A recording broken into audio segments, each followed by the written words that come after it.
All right, running backs. Tier 1. Tier 1. All right. First, we have Bell and Todd Gurley. I think in full point PPRs, Bell's the clear number one. Mm-hmm. I think Todd Gurley had maybe statistically one of the best seasons he'll ever have in his career. So regression is incoming. I just think it's too hard to put up the same kind of numbers he had last year. Todd Gurley comparing his rookie season to sophomore season, he only had one extra carry and he gained an extra 220 yards. He also gained 29 targets. So I think those are numbers we got to kind of keep in our minds. He's getting better every year, but I think he has to regress from last year. What are your thoughts on those two guys? Yeah, he's definitely going to regress. He got the huge contract extension. Last year he was in his contract year, showed what he could bring to the organization, and they said, all right, here's your money. Gave him this fat contract. And then Gurley said, here's the numbers. And now I think he's not going to be as incentivized to do that well. Don't get me wrong, Todd Gurley's an amazing running back, but there will be some regression. So I would take Bell 1, and then, even though Todd Gurley's not going to do as well as he did last year, he's still a great number 2 running back. So that's the tier 1. You guys know basically those 2 running backs are top notch there. So then we're going to get down into tier 2, which you got just one guy there. Yeah, so my tier 2 is just David Johnson. He was the number 1 pick last year, arguably maybe number 2 behind Bell.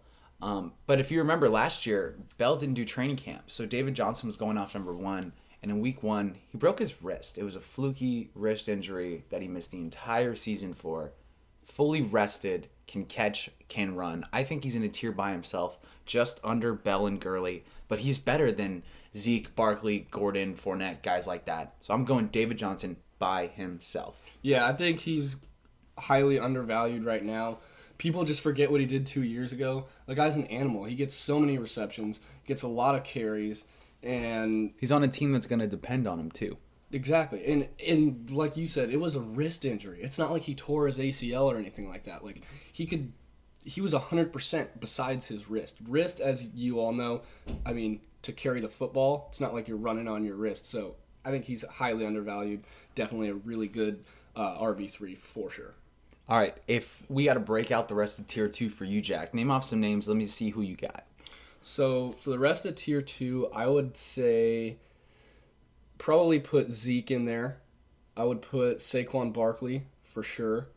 And then what about Melvin Gordon? Melvin Gordon, I think Zeke and David Johnson have proved that they are NFL running backs. Saquon Barkley has not yet, but he's one of those guys where you look at him run a football and you're like, okay, I could tell he's good. So I think that kind of rounds off that tier, and then it should split down into the third tier, which would be the Alvin Kamara, the Leonard Fournettes, Melvin Gordon, Kareem Hunt, Devontae Freeman. So all those guys I just mentioned, great running backs. Clearly not as good as the ones mentioned before that, but I think after them, give or take 2 running backs, then there's a huge drop-off. So those guys you can definitely count on.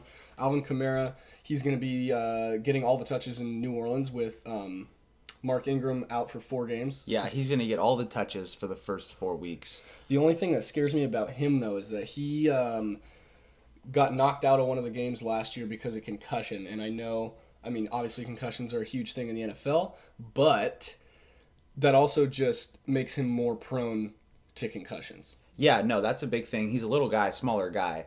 So the head is going to be scary, especially if he's had some previous issues with it in the past. You did say a guy I really like, Leonard Fournette. He was one of 6 running backs in the NFL last year that had more than 300 carries. They depend on him to run the football. I don't care if he only averaged 3.8 yards a carry.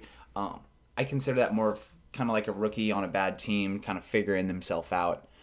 But I'm going to go Leonard Fournette to kind of round out the bottom of that tier after Zeke, Barkley, and Gordon. Kamara I like as well. But to drop down after those guys, there's nobody else besides really Christian McCaffrey that I can consider an RB1. Do you agree with that? I think maybe Dalvin Cook could be an RB1 if he's in some formats. To stop you there on Dalvin Cook only played 4 weeks last year before he tore his ACL. 2 of those 4 weeks, he finished as the RB1 of all running backs in the entire league for fantasy. That guy, out of the 4 weeks he played, 50% of the time was the best statistical fantasy running back in the league as a rookie. I think keep an eye out for him. I think he will drop a little bit in drafts just because he tore his ACL last year. But there are so few running backs that he isn't going to slip very far. Yeah, I agree. Those two, Dalvin Cook and Christian McCaffrey, kind of hold up the very bottom of the RB1s, per se. And then, like you said, after that, it kind of just drops off. So, You have guys like, I'm sorry, go. Christian McCaffrey, I think this year he's going to have a really good year with the Panthers. If he could stay healthy, he's going to be great. Possibly an RB1, maybe an RB2. He's going to get a lot of receptions. They like him on the bubble screens, and They're going to run him a lot too. Now, I know preseason isn't anything close to what the regular season is, but in the preseason you could tell they're trying to get him the football, handing it off to him. He gets 22% of the targets in Carolina. So I think those added carries are only going to help his floor and help you get wins every week. So he's a guy I really like just because in PPR and half PPRs, he's guaranteed catches. yeah, I agree.